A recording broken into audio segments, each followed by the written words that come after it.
안녕하십니까. 저는 무역학과 87학번 김은혜입니다. 개묘년 새해가 밝았습니다. 올해는 기존의 낡은 정치를 껑충 뛰어넘는 새해로 함께 만들어가면 좋겠습니다. 그러면 평전 이어읽기를 시작하겠습니다. 최북남을 경남 양산의 솥발산 묘역에 눕힌 화물 노동자들은 부산 신선대 부두로 집결한다.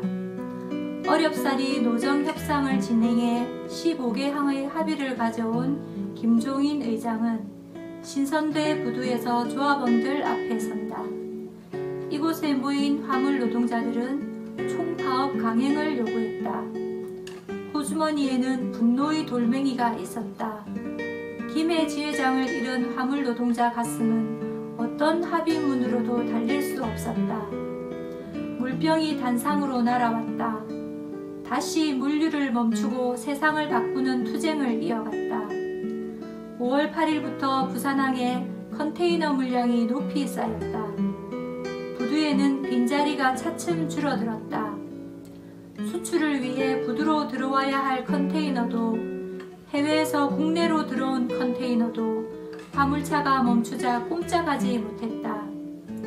광양 컨테이너 부두는 5월 9일부터 멈췄다. 태인동 철강단지를 봉쇄했던 광주 전남 화물 노동자들이 이제 광양 컨테이너항을 봉쇄했다. 총파업 만장과 깃발로 부두를 장식했다. 날짜가 더해질수록 멈춘 화물차는 늘었다. 정부와 선교섭을 말하며 파업 유보를 호소했던 부산 지부장은 사퇴했다. 5월 12일 단호히 대처하겠다는 정부의 입장을 부끄럽게 하는 일이 벌어졌다. 조합원들이 TRS를 통해 은밀히 부산대학교로 집결했다. 2,000명을 훌쩍 넘긴 화물 노동자들이 부산대 신축학생회관인 문창회관에 모여 총파업 강행을 결의했다. 정부는 공권력을 동원해 부산대에 모인 화물 노동자 진압 준비에 들어갔다. 노무현 대통령이 미국을 방문한 동안 한국의 물류 동맥은 꽉 막혔다. 더 이상 컨테이너를 적재할 공간이 없자 외국에서 한국으로 온 선박들은 떠날 채비를 했다. 공권력이 들어온다는 소식이 들리자 TRS를 통해 상계방침이 떨어졌다. 소리 소문 없이 금정산을 타고 사라졌다가 다시 집결하기를 반복했다. 공권력은 신출기몰한 화물 노동자의 파업 대우를 어찌할 바 몰랐다.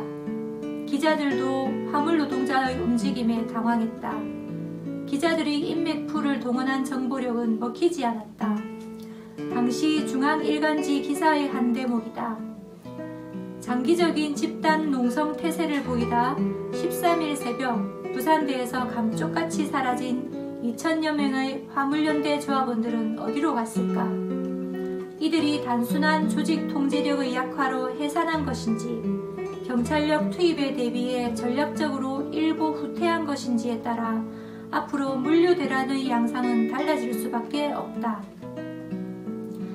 사라지면 어디에 있는지 종적을 찾을 수 없다가도 순식간에 모이니 황당했다. 왜 상계를 하는지도 기자답지 않게 추측만을 늘어놓았다. 게릴라전을 보는 듯 했다.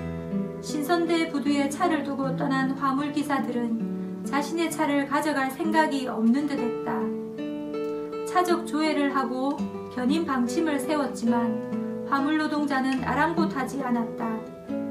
이대로 물러서면 운전대를 잡아봤자 빚더미에 앉을 텐데 차는 찾아서는 무엇하겠는가. 화물기사가 자신의 차와 떨어져 있다는 것은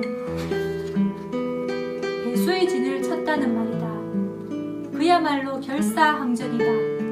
화염병을 던지고 쇠파이프를 휘두를 필요가 없었다. 자신의 차를 버리고 운전대를 잡지 않았다. 버리는 것이 가장 처절한 저항이다.